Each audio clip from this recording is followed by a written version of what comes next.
శ్రీమాత్రే నమః. నవరాత్రుల్లో మనం అమ్మవారిని 9 రూపాలలో పూజిస్తాము. అందులో మొదటిది శైలపుత్రి.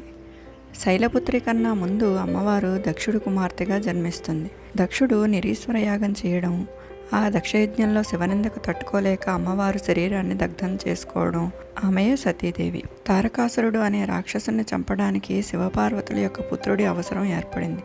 అందువల్ల అమ్మవారు ఆవిర్భవించాల్సిన సమయం వచ్చింది. పర్వతరాజు మైనావతి తపస్సుకు మెచ్చి అమ్మవారు వారికి కుమార్తెగా జన్మిస్తుంది.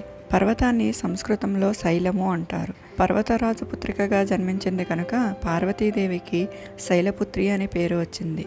పర్వతరాజు హిమవంతుడికి మైనాకుడు శైలపుత్రి అనే 2 సంతానం. పర్వతరాజు అంటే పర్వతాలకు రాజు లేదా హిమవంతుడు అని అర్థం.